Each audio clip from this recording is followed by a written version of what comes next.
I talk to a lot of Bitcoin traders and folks that seem to have a very good pulse and touch on this market. I don't say that I do because I don't really look at it every day. But they seem to think that this thing is on a death march to 100K. I'm not sure whether that price is realistic or not in the year, but I will say that we're going to get to a tipping point where everybody really talks about this. I still don't think we're there yet. I think we're just at the beginning.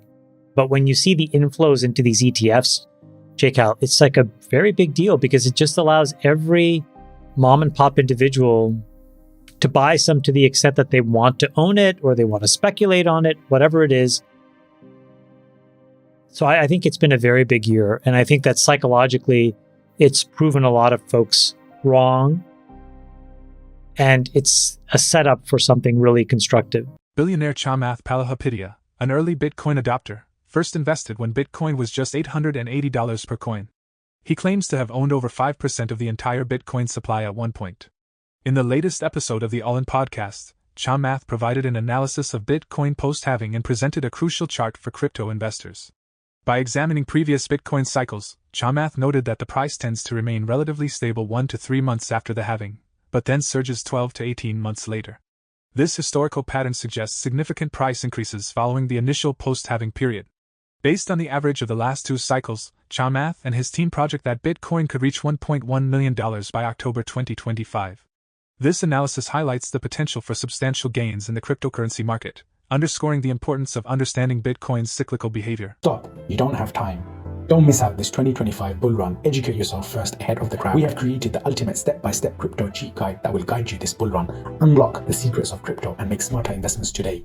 Now by clicking on the link below to get your exclusive copy just under $10. And so if you apply the averages, and again, these are just averages, they're by no means predictions. Okay, so I just want to qualify that. Yeah, these are this just is not financial advice. This is not financial advice. These are just guesses. Data. We took these and we applied it to the price of Bitcoin. And if you go to the next page, you start to see what could happen if you just take the average of the last few cycles. So because the first cycle was so extreme, and you start to so you're just doing cycle 2 and 3 here, to be clear. Just the averages of cycle 2 and 3, and what you start to see is some really meaningful appreciation. I thought it would be good to talk about crypto for a couple of reasons. One is because we just had the halving at the end of April. Did that happen? The halving is where, just for folks that don't know, the way that Bitcoins are created is by solving these complex mathematical algorithms that take a lot of time and energy and money. And when you solve it, you get rewarded with some number of Bitcoin. And roughly every 4 years, that reward gets cut in half. It's called a halving. And this week, I saw somebody who reminded me all of this. And I just want to give this guy a proper shout out. So his name is Wences Casares. And Wences in Silicon Valley, I would say, really was agent zero of Bitcoin. He was the one in 2010 that introduced it to me. I remember he reminded me of the story, actually. We were at Oren's Hummus. And he's like, he's Argentinian. He's a Greek. So I'm going to try to copy. He's like, Chamath, you need to buy the Bitcoin. So I heard the story. I fell in love with it. I remember I called my family office. I'm like, buy me 1 million of these things. And he was like, or $1 million worth. And he was like, are you crazy? And I was like, no, there's just a little appetizer. We'll get to the main course. Anyways, he has done a phenomenal job of understanding and proselytizing Bitcoin. And I want to thank him because he really put me onto this. But he mentioned something to me when I saw him a couple of days ago, which is you should really look at the pattern of Bitcoin after a halving. And so I was really curious. And so I had a guy on my team, Quentin, put this together. So Nick, let's go to the first page. So why is this interesting? So here's a little Bitcoin price analysis for you guys. So there's been a couple of halving cycles that have happened. And I asked him to go back and look at the price performance 1 month after a halving, 3 months, 6 months, 9 months, 12 months, and 18 months after a halving. And what you notice is that there are these moments initially where essentially when you go through a Bitcoin halving, people are sort of reassessing what's happening and they're trying to figure it out. That's sort of what I would say happens in the first month and roughly what also happens in the first 3 months. But then within 6 months to a year and 18 months of these things, there are these crazy price appreciation cycles that happen. So that's what this page shows, which is, 18 months after the first halving, the Bitcoin price returned 45x. After the second halving, it returned almost 28x. And after this third halving, it returned almost an 8x, which is really incredible returns in such a short period of time. If you go to the next page. And so if you graph that, this is what it starts to show, which is what is this price performance after each of these halving cycles. Now, why is that interesting? Well, it's interesting because on top of this halving, which theoretically, if history is a guide, we should see some price appreciation. Obviously, the other thing that's happened is we've commercialized Bitcoin. And we talked about this sort of as my big prediction for 2024, which is these ETFs are really going to allow Bitcoin to cross the chasm and have its sort of central key moment, right? And so if you apply the averages, and again, these are just averages, they're by no means predictions. Okay, so I just want to qualify that. Yeah, this is not financial advice. It's not financial advice. These are just guesses. Data.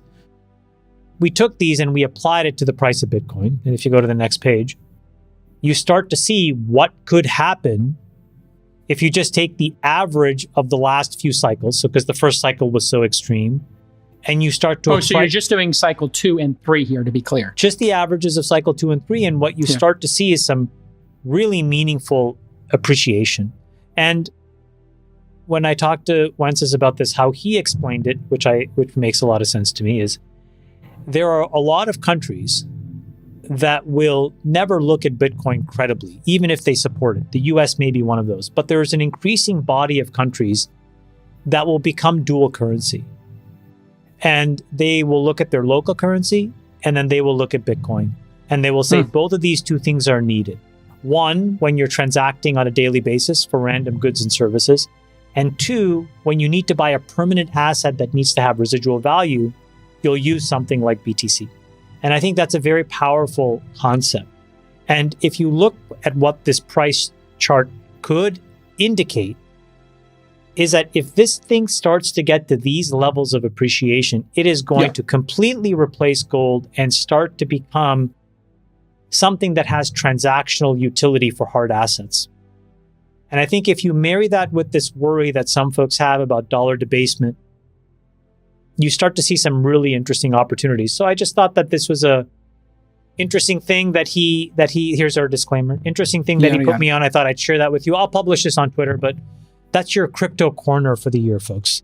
I think it's really interesting how the crypto community is getting organized into basically a lobby to advocate for its interests, because they've been the biggest lobby in America. Did you know that? Yeah, they've been so targeted over the last few years because Gensler and Warren have been on a crusade to basically make crypto illegal or drive it offshore. Well, every action has a equal and opposite reaction. And now the crypto people have basically had a political awakening and realized they have to get involved in the political system just as a matter of defense, self-defense. Shout out SBF. So they're getting... He was a pioneer. Well, not like that. I mean, that guy he was dropping money on everybody, Did you guys hear this? Did you hear this rumor that... He was doing that to basically push for regulatory capture, remember? Yeah. I think it's a nuanced point. Did you guys hear this rumor? Did you guys hear this rumor that SBF was going to put $1 billion into the election and convince Tom Brady to run as a Republican?